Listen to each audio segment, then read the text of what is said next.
2, 1, we are live. This is 2OF Entertainment.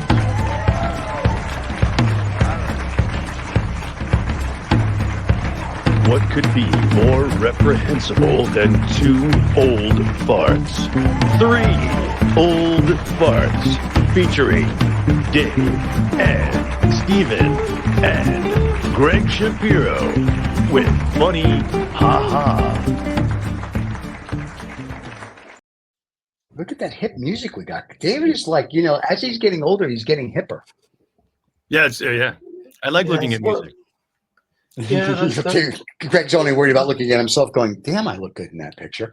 Yeah, he did. Yeah, well, it's the thing about getting old. You have to have a new hip every now and again. It would seem. Yeah. Oh my God. Yes. Thank you. Shuttle Thursday. So how have you been, my friend? We haven't seen you for a whole month. Oh, it's terrible. I know. I dyed my hair just for this episode. As you should. So, I'm wondering. David dyed his hair too.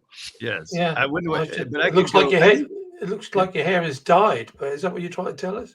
Yeah. If I don't dye my hair, I think it looks like yours, David. I think it's. Do you have salt and pepper, or is it just white? I'm salt and pepper. I just got snow on the roof and I had done with it. So. All right, but still fire in the furnace. Yeah. As my grandma liked to say, and creep everybody. I keep trying to poke the now, fire. wait a minute. Do you do the salt and pepper? Do you dye your hair salt? Do you dye your hair salt? But do you dye your hair so you don't have salt and pepper because you don't think it's a distinguished look, or it's just not a good look on you? Me? Oh, yeah. I've tried. Going au natural. I've tried getting a natural. And it's it used to be salt and pepper. Now it's really quite white. I think that's from the Irish side of my mom's side of the family. But the practicality of it, people just looked at me and said, "You look tired." Oh wow! Okay. Tired.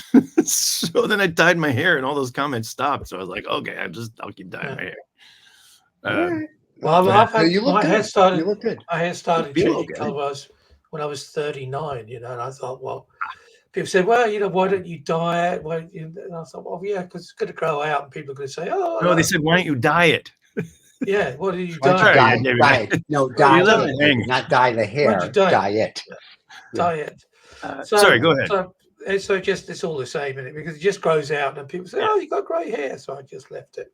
Yeah. But my grandfather had white hair, and I thought it was always pretty cool. So. White, exactly. Yeah. Gandalf the White. Wisdom. Yeah. Well, I've had salt and pepper. With, like, you know, style. As long as I keep the hair, you could style it. You know, in different ways. Yeah, that's true.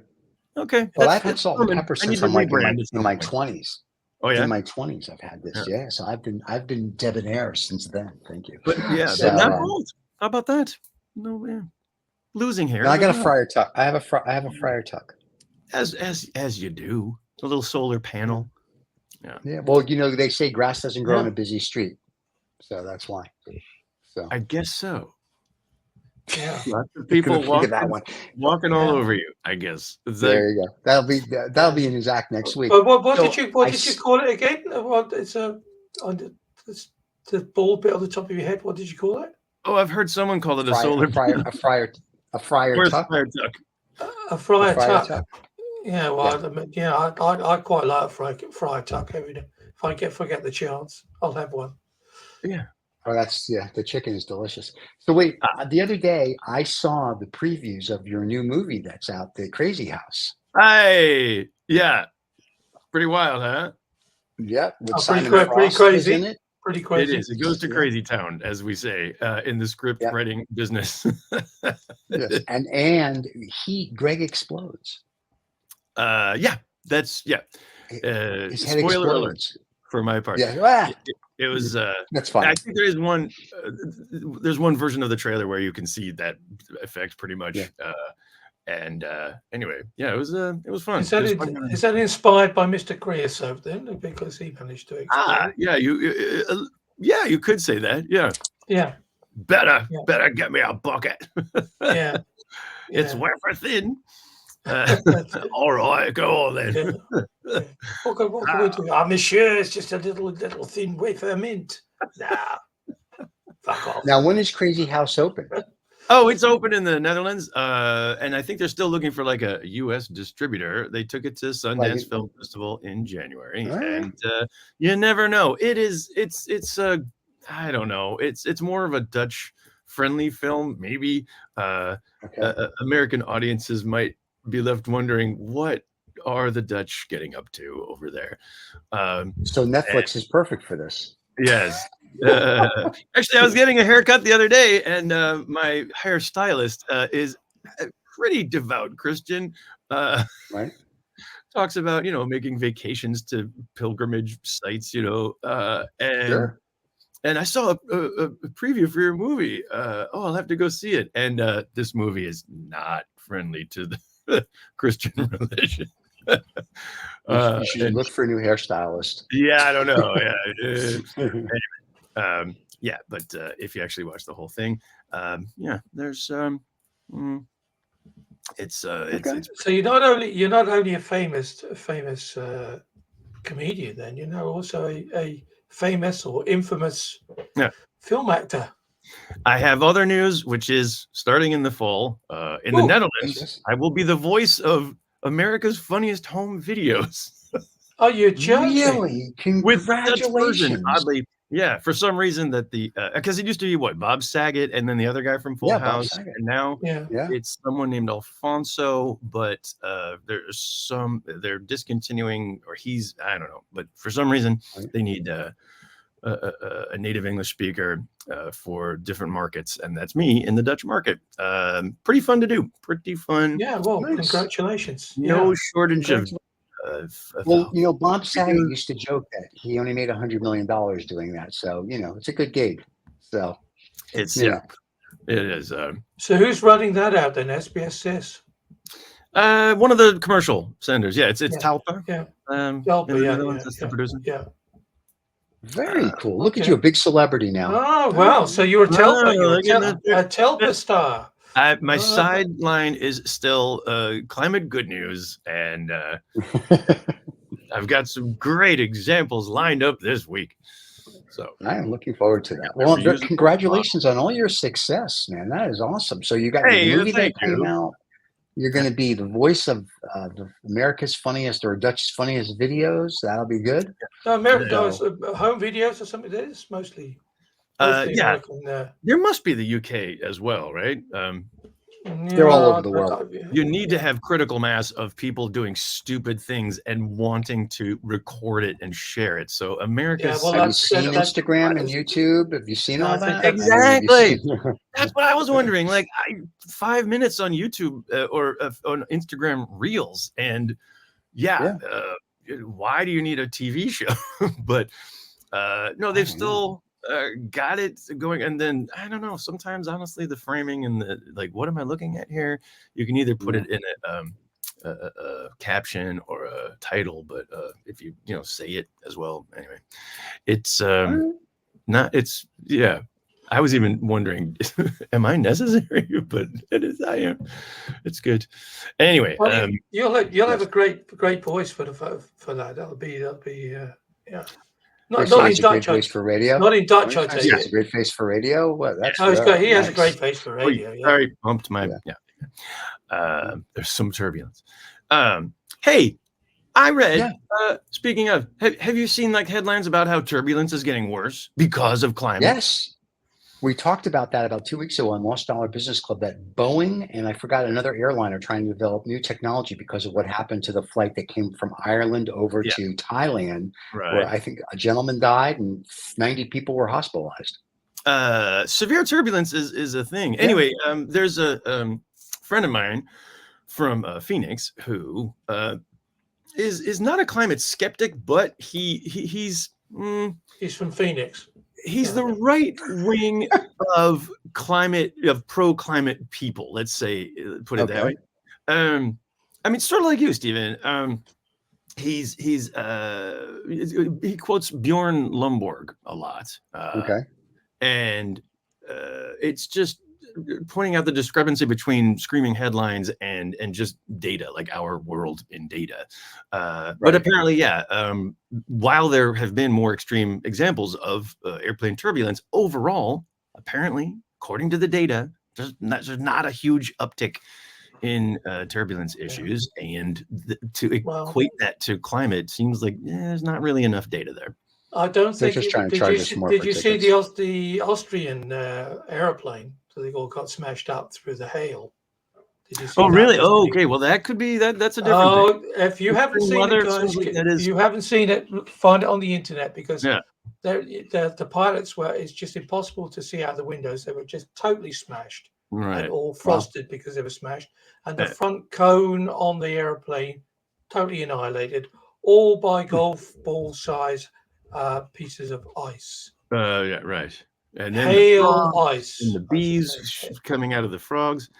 I don't know. It seems biblical, doesn't it? But no, that's the end of the world. Yeah, that's pretty dangerous. Yeah. So that was they managed to land it, but it's worth. If I heard about it, and then they said to me, "You should see it. Look at this picture." Right, and that's Austria. Austria. Yeah. Okay. Yeah. Well, it has a lot to it's Austria, so it's the friendly Nazis. It's okay. Yeah, when I think of extreme weather, I think more quickly. But it's extreme weather all across here. Austria, Germany at the moment, it's all flooded. Yeah. And there's a heat dome coming to the U.S., the East Coast. Well, yeah, we've had that. Are you kidding? It's almost 40 Celsius here in Texas today. Today will be a high of 35 to 38. Celsius. Yes, thank you, Stephen. Yeah, but we're still wearing thermal underwear, mate. Here, I'll tell you. Well, I have to. So here's what happens when I do Celsius. Then I have to convert it for the Americans because they don't have a clue. So 35 Celsius, everybody, is about 100 degrees Fahrenheit. Lovely. We'll have 40 some of that. And 40 is what you call it. 40 is about 110. Yeah. So yeah, it's getting hot here. Yeah, it's stopped. But it's interesting. Florida the other day, South Florida had like a 10 inches of rain like in an hour, flooded everything. As you know, in April, Dubai had a hurricane go through there because they seeded the clouds allegedly. So whether climate change or whether we're being stupid as a planet, the weather's getting worse. It's getting worse. Oh well, it's getting extreme. Article then about that. I didn't even put it in my links this week, but there was something about sulfur dioxide. I don't know if you So I mean, basically, we're all talking about maybe geoengineering, like seeding clouds or silver nitrate up in the clouds to make them more white and reflect more solar radiation. But I have to look it up. But it was about shipping industry. And container ships and cargo ships and cruise ships. Apparently, there was which are the largest polluters on the planet. I don't know if that's accurate, but they're up there. Shipping is the largest polluter. Okay, if you certainly like by whatever capita or output or something like the amount, certainly cruise ships and the stuff they use is pretty gross. Anyway, but so what? As I recall, it was around 2019. This was pre-COVID that there was a new requirement that kicked in about the sulfur oxide content of these fuels, and could we drop the sulfur dioxide output, which was easy enough to do. So they did it, and apparently from one year to the next, this was like accidental geoengineering, right? Because they were saying that without the sulfur dioxide, there were less clouds, less cloud cover, or it had an effect on the cloud cover and maybe the quality of the clouds and their ability to reflect solar radiation. So there's That's so funny because for billions of years, the clouds have had no problems. And all of a sudden now the clouds have a problem because we're getting involved. I don't know what to make of it, but apparently the latest uptick in global, global average temperature might be due to something, some specific trigger. And so anyway, some group of scientists was considering that maybe it was this accidental experiment in geoengineering. Okay. And what did they do next? And they all went off and said, give us a whole load of money and we can see whether or not it's true or not. Maybe we'll pump some sulfur dioxide back up into the clouds. I don't know. But Gotta love it. We're just destroying our planet every single day. There's It's the that best. too. I can't wait. There's listen, at the last lizard people meeting, we were very excited. So if you guys can just end it sooner than later for us, it would be awesome. So, I mean, what about all the natural stuff then? I mean, like the old volcano blowing up, or but that's natural. That's once every whenever. Thunderstrikes hitting huge forest areas that all burn That's through. Fine. That's Mother Nature. That's the planet. Okay. I'm not talking about crap we do. Like we go camping, and what do? We leave a fire burning, and it takes out like a whole country. And we're like, oh, I didn't know. It's because we're stupid. I mean, Mother Nature. You're supposed to put the fire out. Then is that what you're telling us? No, not if you're in Holland. You leave the fire going. But I'm just saying. But no, but people just don't think. So when they're like, oh, it's pollution, it's this, it's that. Really, you think? You know, that's crazy. Do some fire here because it's cold. So yeah, exactly. It's been unnaturally. Where's global warming? There's no global warming in Holland. No, Greg, back me up on that one. Oh, for sure. Thank you. I rest my case, councillor. Oh yes. The prosecution rests. The defense, but natural. Back to David's point. You know, Mother Nature. Mother Nature. We're not doing. Yeah, I mean, the Orange Man doesn't believe in it, does he? So that means there's a whole load of, in the Netherlands, the new right-wing cabinet coming into power. They don't believe in anything. The Orange on the Party. fence. Yeah. They don't believe in anything. Well, closing the borders, which we don't have. Blaming the immigrants. Well, who doesn't? So nothing new. And back to climate as well. Like it just. I think I read. Did they not wipe that all away? The Green Initiative. They said, "Oh, we'll forget it." There's going to be a new ministry apparently of climate and green stuff. I saw on the news last night, but it's a new minister. She I think she had that put on the end of her title because she didn't feel important enough. Maybe. And then of course the whole of the EU that's all gone to the right. So they just said, green transition. No, we're going orange. We go orange. And brown. Yeah, that might well be. But in general, climate. To me, it comes back to climate because there's climate change, there's climate refugees, there's more immigration, there are more refugees, and then there's more right-wing backlash. So that's just there's no way around that. I think in the near to midterm future.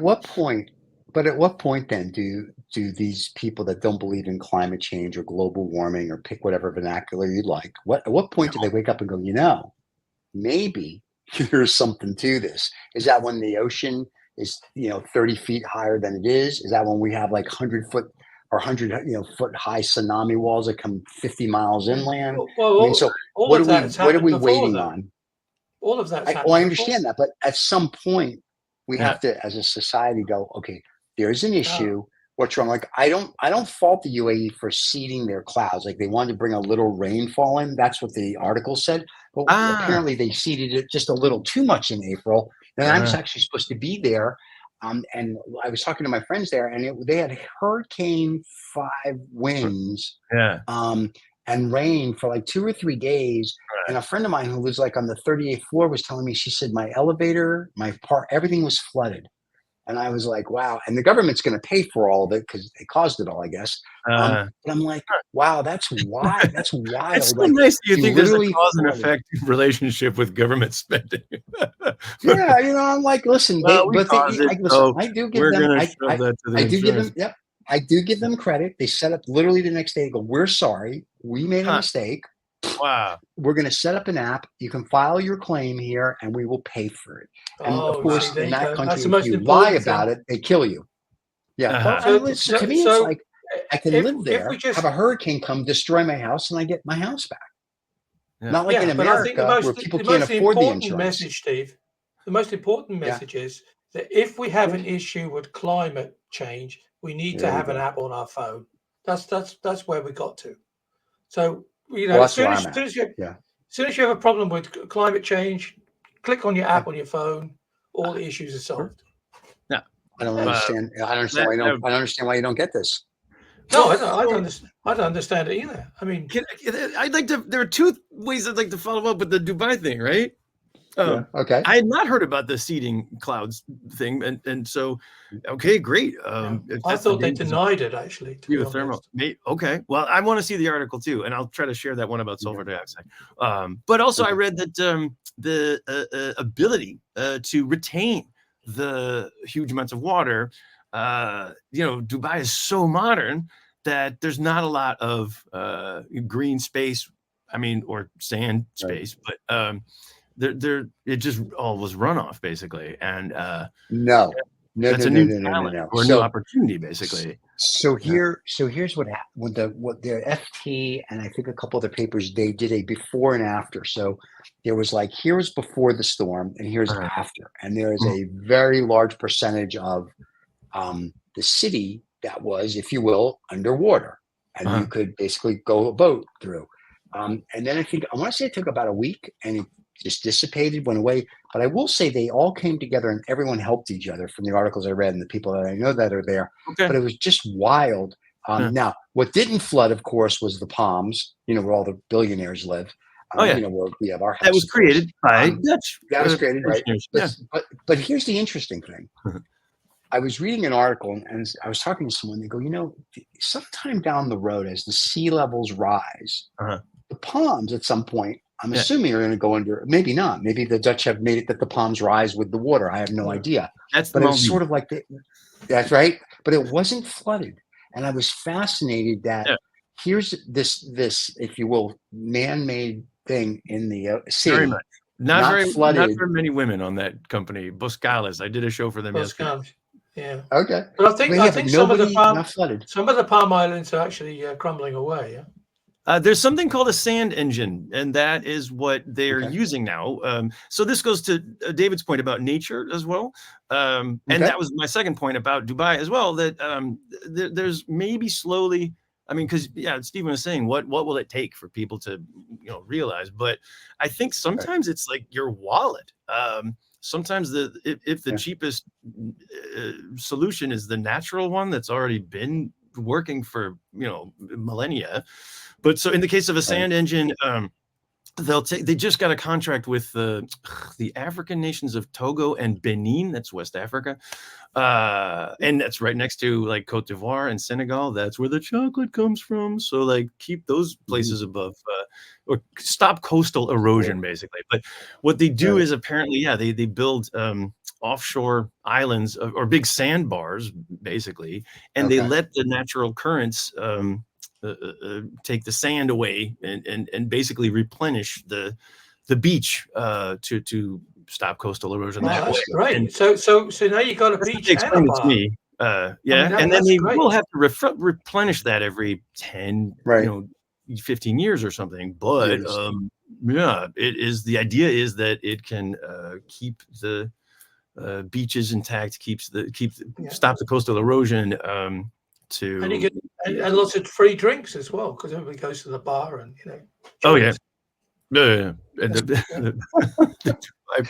different kind of bar, David. Different kind of bar. The bar. You had a beach. You said bar. I thought that's what they normally the bar, do. the beach, the cabana, if you will, the palm cabana. The cabana. But sorry. There was another nature-based thing, which was what?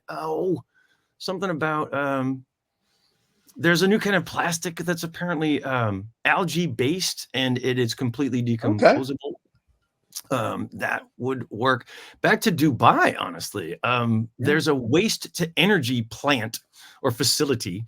Waste to energy. It's the world's biggest that they've commissioned this. And again, Dubai, they've got, what is it? COP28 was the Sultan was talking about, what's the name of the oil company? It's not Aramco, but it's the other one.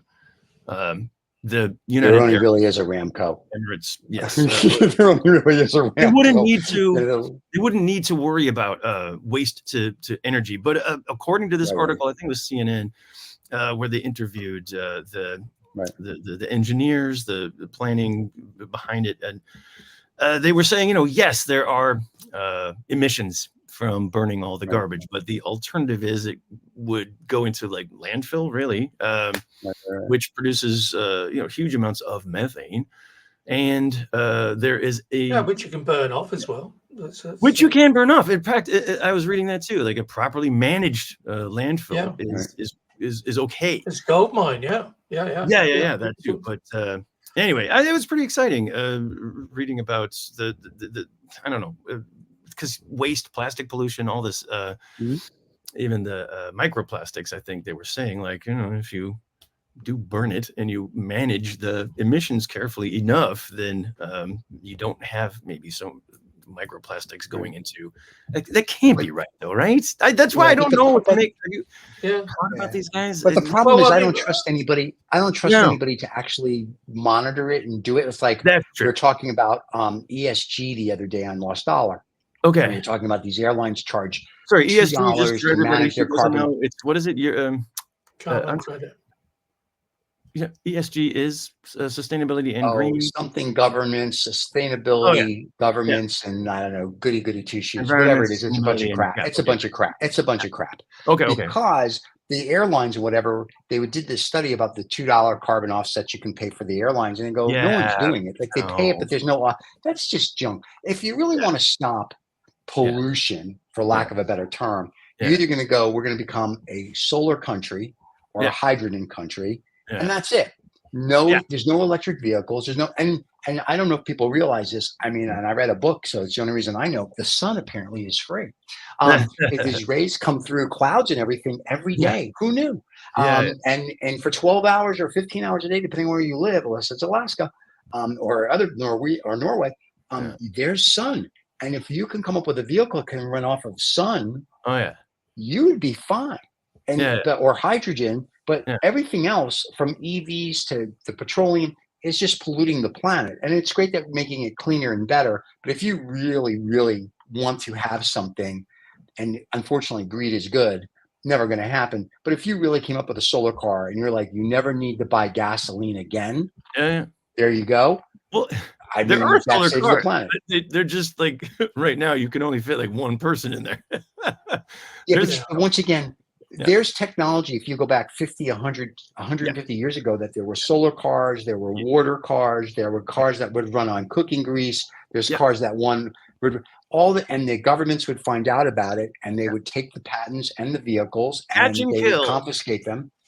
And then the person who invented it would usually have an accident within 6 months. One guy, I was reading a story about a guy who came up with a car that would run on, I want to say it was water or air or some crazy thing where like anybody could do it, and apparently he got run over 6 times by the same vehicle, because I guess the first 5 didn't do the job. So when things like that happen, you're kind of like, really? So the greed is good, and we joke about the lizard people wanting to heat the planet up, but you kind of look at stuff like that and you're like, all right, so something's going on, because if you really could save the planet, save it.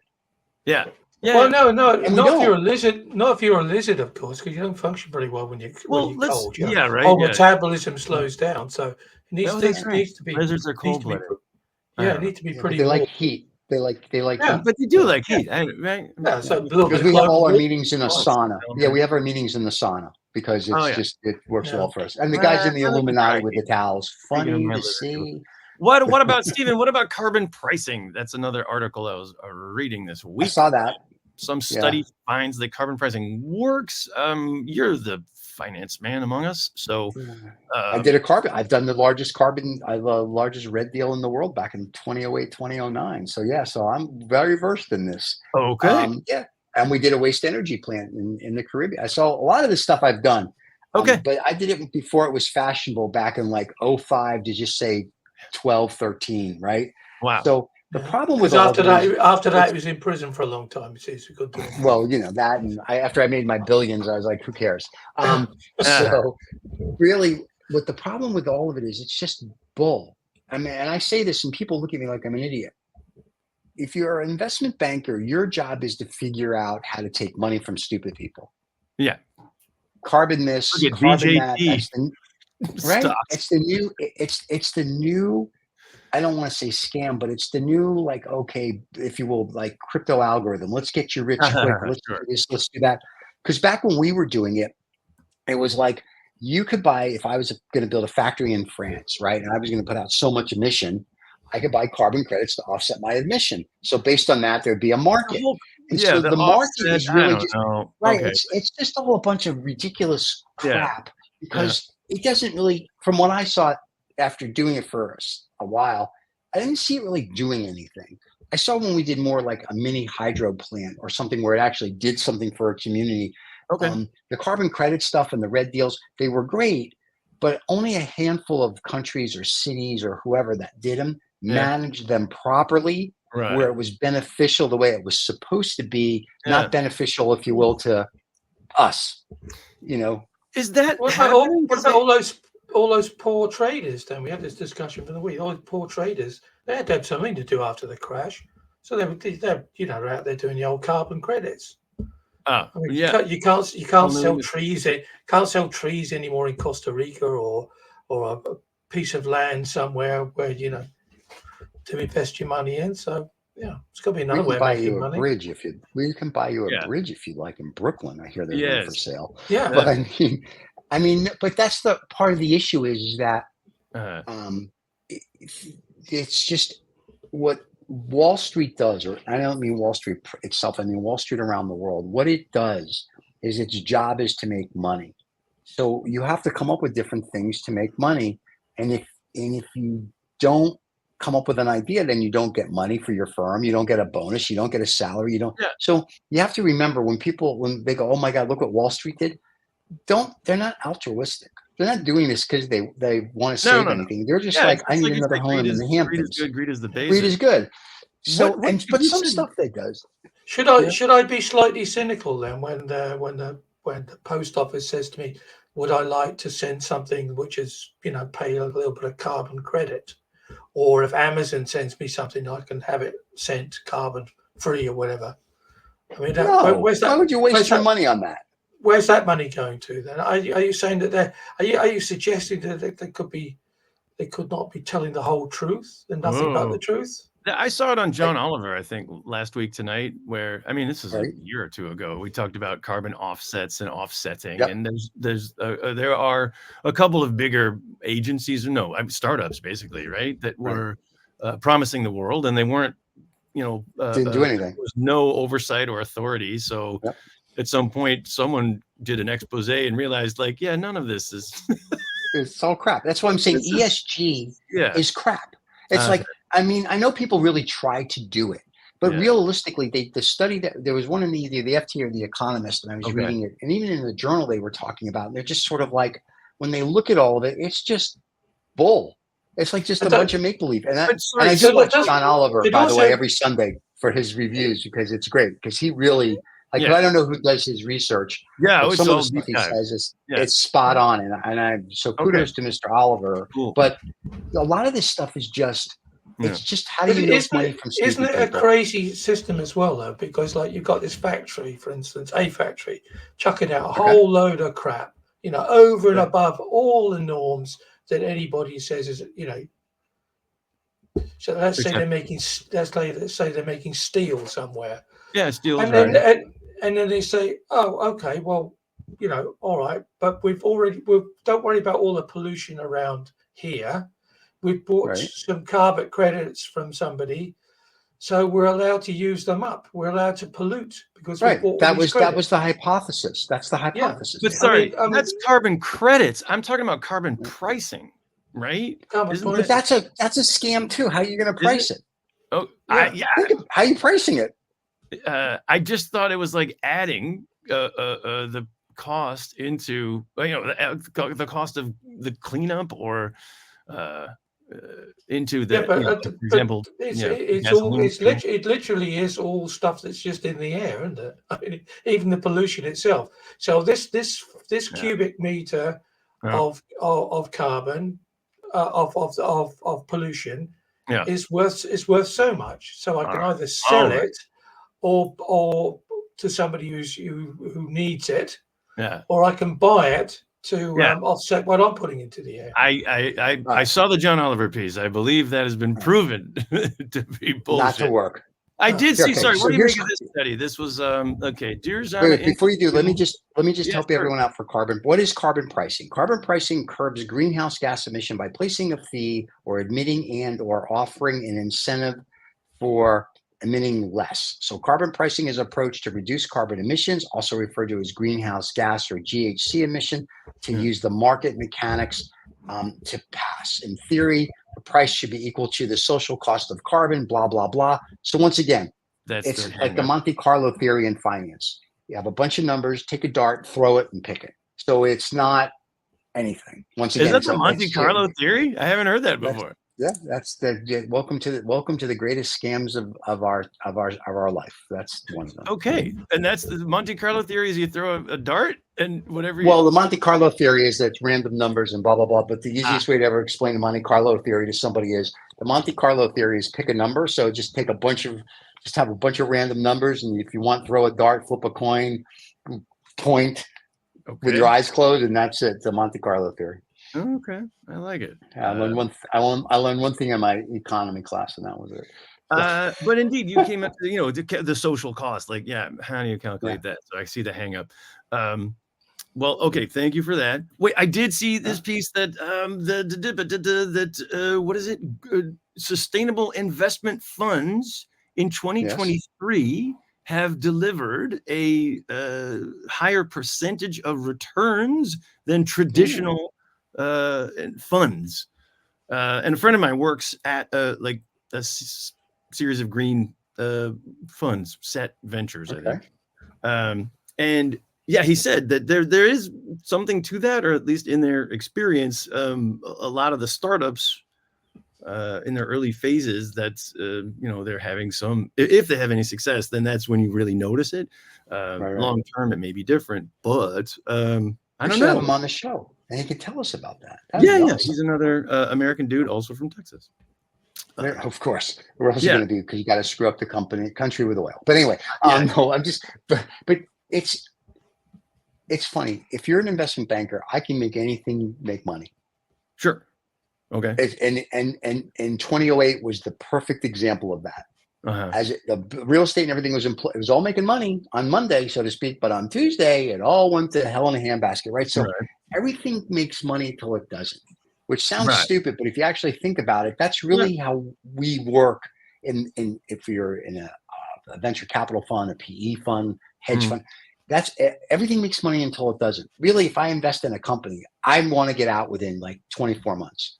Because what happens is, because there's this thing that happens is sort of like it has a trajectory, and someone comes in, you're like, hey, you can buy some of our shares. So really, if I can get out and break even and keep some stock in the company, and if something great happens, I'm the smartest guy in the room. Right. If and it looks good. There's only so many Alibabas. There's so many Facebooks. There's so many Ubers, right? There's a lot of WeWorks. So that's how you. So that's how you, when you do it, that's how you look at it. So if I'm investing into a green fund or a green company, and I see you're having these spurts and people are coming in and whatever, when you're kind of like, oh, how can I get rid of some of my stock and get some of my money out now? Because if it implodes. So there's a lot of strategy behind how that really looks when you start making investments in companies. Okay. So, especially a startup. Yeah. So, I mean, it might be true of any kind of startup, I suppose, but that's sweet spot. Yes, some just fail. I mean, some are just crap, and you're never going to get your money out. Volatile, I know, right? And then some just they like, some of them are like, there's a couple that I'm aware of that are unicorns, and I'm like, how? Right. Like, seriously, how are you a unicorn? There's no way, and I don't understand where this came from. $1 billion makes you a unicorn. Like, how are you worth $1 billion or $2 billion or 500 million? Like, you got one contract, and you look like you're. And people just, it's just, we place a value on whatever, because once again, in our job, or whoever's job, is to say, I gave you $1, and now this dollar has to be worth $500. So we have to come up with a way to get you to $500. And that's kind of it. There's some companies that really do deserve it. But if you remember when Amazon started, at back in the day, Amazon didn't make money in forever. And at one point, 5 years into it, Amazon had a higher market value than General Motors, who at that point was still profitable and doing things. And I'm like, how? Like, I understand it. Like, I get this 50-year long term. I got that. Yeah. But investors don't have, especially today, 50-year long-term views. And back then they kind of did. Yeah, but today, if you think about it, you watch CNN or you watch Bloomberg, pick your thing. Some of you people watch Fox, but you see something and the CEO goes, my thumb hurts. And all of a sudden you watch his stock dive down. Or Roaring Kitty, right? The guy who's doing GameStop. He had a conference on YouTube. If you watch Dumb Money on Netflix, tells his whole story. But the meme guy, right? So he talks, everybody gets excited. The stock goes up or down or what. So it really isn't, the stock's not on value anymore. It's all on hype. It's all on, this is what we're going to do. If three of us start a company and we go, you know what we're doing? We're going to have a hydrogen. What are we doing? I hear we're starting a company. Right. I like it. I just found out. But if I say we're going to have a hydrogen car that flies in the year 2030, I know, I'm excited. And people are going to give us money. As long as I produce a prototype, I'll get more money and I'll get more this. And if I really can produce one that flies and doesn't become the Hindenburg, then I'm great. Doesn't matter that I may not get government approval, honestly, or that the oil companies will try to shut me down. Yeah. Okay. So I would call it the Hindenburg too. But anyway, just, you know. The Hindenburg Flying Car Company. That's a great name. There you go. So, or the Tucker. Either way, the Tucker Company. So, you know, companies that did really well. But I'm just saying. So, if you think in those lines, everything is sort of like you have to get to this next level, and there's so much out there. Yeah, it's kind of hard sometimes to get there. So it's almost like you need to be at the right place at the right time where something happens. Like we've invested in companies that no one's ever heard of that got bought out. No fanfare, no nothing. And I was like, we made money and we did great. And no one ever heard of these companies because they didn't, if you will, they didn't have Elon Musk or Steve Jobs, right? They didn't have Jeff Bezos. Like, look at me. They just did their job. So I don't even know what said. Maybe the hype thing is right. I saw a quote today of, someone reacted to a quote on Twitter X, and it was Elon Musk saying, don't believe what you hear, believe what you see. And the dude said, everything I hear is that Elon Musk is a genius, but everything I see says, I love it. That's great. Apart from a small group of people who are suing him for sexual harassment. But other than is that also? Okay. No, here's the best story. We're going to talk about this on the Lost Dollar Business Club. Okay. Here's the best Elon Musk story. Elon Musk was a Delaware corp with Tesla. Paid his attorney, told his attorneys to get him out of Delaware, get him into Texas so he can get his $56 billion pay package. Okay. So, and then he fired 14,000 people globally, but we won't discuss that. So it was an article, and I think it was in the Wall Street Journal this week. No, that's bull. There's the article this week that now his law firm was supposed to get, I think, $4 or $5 billion. That was their fee for doing this for him. Okay. So his personal or company attorneys filed and said they don't want to pay that. They want to pay $12 million because he couldn't get a $56 billion pay package. He got a $46 billion pay package. So now instead of their fee saying being $1 billion or whatever they agreed upon, I guess it was a percentage of what he was going to get, is now $12 million. And I'm thinking to myself, let me get this straight. I just got you.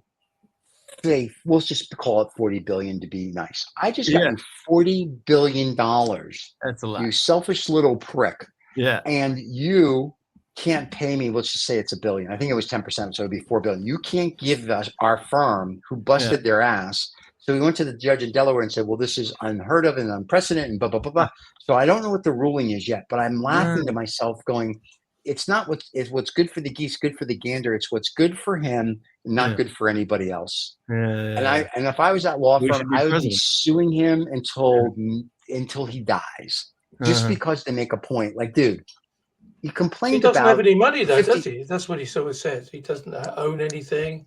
Doesn't have any personal money. It's all in trust. That's why he has nothing. Listen. I have with people with money. Nobody owns crap. I own nothing either. Right. We have no bank account. With bank accounts, we have like you laugh, right? Our credit cards, you would laugh. You're right. Everybody has shit in trusts. Yeah. And the trusts own everything. So you own, if you will, or you manage, or someone does for you. So your 100 million or your trillion or your billion, whatever, is in these trusts. So yes, he owns nothing. So if you sue him, you get nothing because his trust is what, if you will, employs him. Yeah. Is it different? That's how people set up. Yeah. I've got a trust. Is that the same thing or not? Yes, the same thing holding your roof on the house, David. Yes. I've got a splint. I don't know. Right? Trying to guess, and David, it's never pretty. Tell me about it. I'll go. Makes your eyes water. Yeah. I have to wrap up today, gents. Yes, you are ready. I know you do. You've been teaching me. You know what you have to wrap up? Because it's only about 4 degrees. Yeah, I got to wrap up my trust before this point. Well, yes, I'll send you. We're doing this on the eye. We'll pick a date if you want to hang out after, or you can send us a text. No, that's good. Okay, we'll say. Yeah. All right, cool. Then, see you. See you. Any final thoughts? Wait, tell everybody where you're going to be in the month of July because we don't know when you'll be back. Well, actually, in the June, July, and August, I'm working up to my fall tour in the Netherlands. So very cool. The show is called Leaving Trumpland, whether he's president again. There's or not people who actually leave this time, or we're all leaving Trumpland. That's the show, touring the Netherlands. 24 dates in 2024. So that's nice. Starting in Amsterdam and September and going all the way through mid-November, because we assume we will not know who the president is for at least a week after Election Day. But or during the Civil War, we may not know. You could probably run this until like. When are you on TV? When's the TV thing kicking in, Greg? Don't have the dates for that yet, but that should be somewhere in the fall as well. And I should say, I'm also doing my election show at Boom Chicago, which will be in Amsterdam, starting in October. Don't forget to see his movie Krazy House if you're in the. And Krazy House coming to a theater near you, maybe a Netflix streaming service near you, but we'll see. We hope. Yeah. All right. I think we can get a clip. David, take us home. Greg, we'll see you in 2 seconds. Thank you, everybody. Don't forget to subscribe and like. Catch us wherever you get your podcasts.